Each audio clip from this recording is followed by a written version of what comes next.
Good morning and happy Tuesday, everyone. In case you were wondering, the frozen chicken is continuing to change my life. If you haven't seen my video about how freezing a Sam's Club rotisserie chicken has changed my life, you should go and watch it because it's continuing to change my life. So basically, at the beginning of this week, I am trying to stretch our groceries as much as possible. So last night I was like, okay, how am I gonna do this? Because literally we had like a little bit of sandwich meat, a little bit of cheese, barely any bread. We had lettuce, we had, like peanut butter. That was basically it. But then in my freezer, I had the little baggies of rotisserie chicken. So I used about 6 of these. I always try to have rice on hand because anytime you can add rice to something, it's great because it's really filling and it is cheap. So those are 2 things that we absolutely love over here at Mom After God's Own Heart, filling and cheap. So I had rice, and then I had some frozen broccoli that had been in there forever because I accidentally had bought the bag that you can't steam in the microwave, and so it had literally been just sitting there. And so I was like, okay, well, I got chicken, I got broccoli, I got rice, and I got a little bit of cheese. And so guess what we made? Broccoli, cheese, rice, chicken, casserole, and it was wonderful. And I didn't have to spend any money because I already had all of these things. So tonight is going to be a different story. I may have to try to go to the store and use like the $7 that I have in my wallet to get some meat because I've got pinto beans in the crock pot. Still got rice. So we will have pinto beans and rice, and if I could beef it up with some chicken or some sausage, that would make it next level. But we don't have to have that. We can keep it simple and we can just eat beans and rice and it would be fine because it would be food for our bellies. Anyways, I'm sitting in the parking lot at Ezekiel's therapy because that's what I do 2 times a week. And recently it's been the only time that I can set up my phone and film because I don't know, when I'm at home, I'm just like, I get in the zone, I'm doing things. I don't want to set up my camera and film, so my apologies. So y'all don't see a whole lot of day in the life of footage from me anymore. But yet again, I'm just gonna remind you that life is full of seasons. So in this season, you may not be seeing that as much, but when we turn the corner into another season, which may be like next week, who knows? You may be seeing more of that stuff. But I just wanted to get on here and say hi, and that I love y'all so much, and I hope that you are having an absolutely fantastic week. I cannot believe it's almost November. Like, that is absolutely insane. And as I'm talking, I like feel this piece of chicken like on my front teeth. So if you can see it in the video, because I'm not close enough to see if you can actually see it, but if you do, that's what it is. And no apologies, because I am indeed eating my chicken popsicle while I'm sitting in the parking lot this morning, because all I had for breakfast was peanut butter and banana. So needed some more protein. Praise the Lord. I left 1 bag of rotisserie chicken in the freezer last night because I was like, you know what? I'm gonna need that tomorrow. So your girl needs to go to Sam's Club, but we'll just have to wait. We'll just have to wait on some money, you know what I'm saying? Because unfortunately, groceries aren't free. Man, that would be like, just imagine with me for a second. Close your eyes and imagine a world where groceries were free. Whew. Okay, back in the car again. Abigail had piano this afternoon. Usually she has it on Wednesdays, but it had to change this week, which is kind of nice because that means tomorrow I don't have anywhere I need to be other than going to the grocery store at some point because I'm just going to have to. So that's what I've been doing on my phone for the past 20 minutes or so, is trying to figure out what we're gonna eat this week. And it's just like, I know that I'm not the only one who experiences this, as the woman of the house who like decides what we're gonna eat. I get in these funks, like I have no other word to describe it other than just a funk, like where it's like, I don't know what to make, and just like the idea of meal planning just feels so daunting, especially like when coupled with I want to try to save as much money as possible. And so I'm thinking, okay, well, I should go to this store for this and that store for that, and then coupled with, okay, well, I need to make meals out of this stuff. Like, yeah, sure, this store has a sale on this, but like, what can I make with that would make it make sense, you know? So I don't know. I just needed to get on here and talk to y'all for a minute, because I know surely I am not the only wife and mama who occasionally feels this way. And I'm so glad that when I opened up my Bible app this morning, that the verse was talking about fixing your eyes on Jesus. For the things that we see are temporary, but the things that we don't see are eternal. And so that's just what I need. Like, whenever I get in these funks of like doing the same thing every single week and just feeling like, Lord, when am I not gonna have to meal plan anymore? When am I not gonna have to like go grocery shopping and figure out how to feed 8 people 3 meals every single day of my life? It just seems like it's never gonna end. But we know that that's not the truth, because what we see right now is temporary.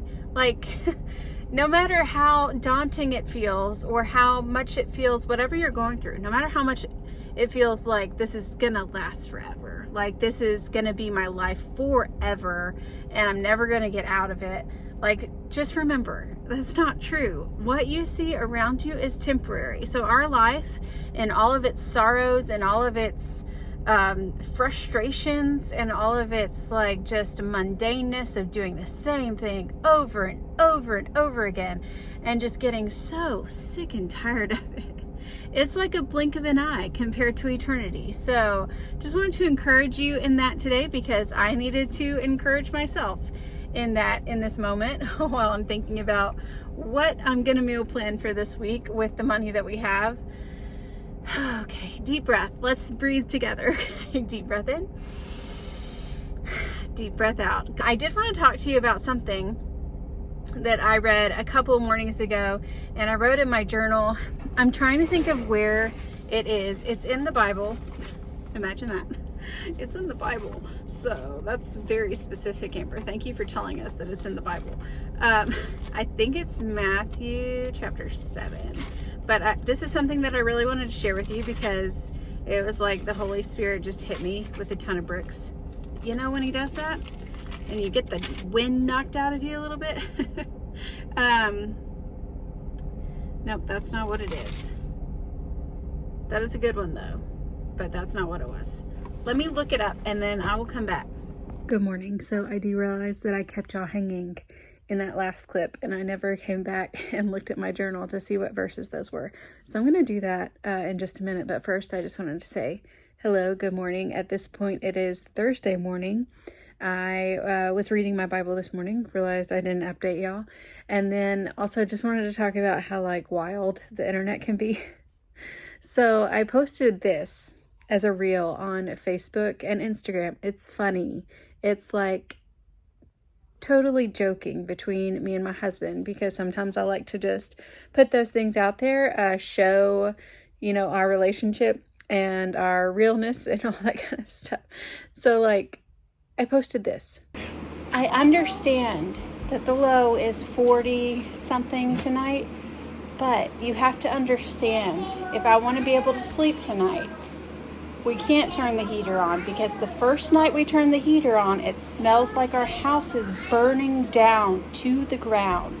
And my anxiety level goes very, very high. Well, I'm honestly okay with it because I like cold. It's you that always wants to turn the heat on. I know, but we also have children to think about. But my anxiety. I wake up this morning to 2 different comments of strangers that I do not know. One said, "What the curse word? What the beep?" And the other said that they were going to call CPS.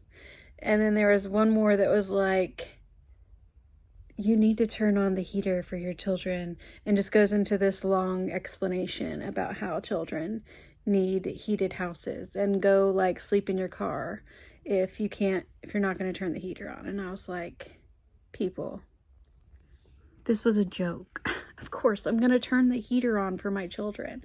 Anyways, I woke up to that. So I just ended up blocking and deleting, because like, I don't got time for all that nonsense. I understand, like, you could be genuinely concerned for a stranger's children that you just happen to see a reel of, but like, it was pretty clear I was joking. I don't know. Maybe I'm just a really good actor. Maybe. Okay. Anyways, I'm going to share with y'all what that verse was. So let me find it really quick. Let's see. I am all stopped up this morning, which is not cool. Okay. 1 John 5:14 through 15. Okay. Stay with me here.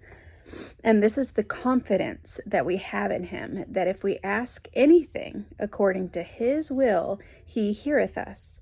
And if we know that he hear us whatsoever we ask, we know that we have the petitions that we desired of him. Okay. So I'm reading that verse and I'm like, yeah, just have the confidence, And so this is what I wrote right after I wrote that verse in my journal. I said, Lord, I was having confidence when I read this verse to ask to move us to Texas near my mom. But ultimately, I know your answer and timing are so much better than mine. But then the next verse shows us what our petitions should be for. So here I am thinking like selfish thoughts of like, Lord, please get us out of this mobile home. Please move us somewhere. Like I have all these desires to get out of this house primarily, but also move closer to my mama. But it's the verse right after that. 1 John 5:16 says, if any man see his brother sin a sin which is not unto death, he shall ask, and he shall give him life for them that sin not unto death. There is a sin unto death. I do not say that he shall pray for it. So it first gives us like this like confidence boost, like whatever you ask, you'll receive. And then 16 tells us what we should be praying for. Like this is not flippant things of like, Lord, please get me out of this mobile home. Please put $1 million in my bank account. We're to be praying for others. Like our prayers should be focused on other people and sin we see in their lives or whatever. That's what this verse is about. If any man sees his brother sin a sin which is not unto death, he shall ask, and he shall give him life. So if we ask, then the Lord will give him life. Anyways, it just mainly showed me that I need to be praying more specifically and more in general for people's souls. Like it gives me that eternal perspective again, like Amber, like get your mind out of like your own thoughts, your own desires. Start praying for other people, like other people's souls specifically, because we're eternal beings. And the physical home that I'm in right now is not my home. This world that I'm living in right now is not my home. And so it was just kind of like a kick in the teeth, because I was reading those first 2 verses and I was feeling like super confident. Like, okay, Lord, you tell me to have confidence, so I'm going to pray confidently that you are going to give me my desires in this area. And then I read verse 16 and I'm like, oh, that's what we should be praying for. Okay, yes. Forgive me, Lord. So anyways, I wanted to share that this morning. I hope you have a wonderful day, and I hope your week has been wonderful. Yeah, I'm gonna go drink my collagen hot chocolate because I made it way too hot. So hopefully now it won't burn my tongue, but I guess we're gonna see.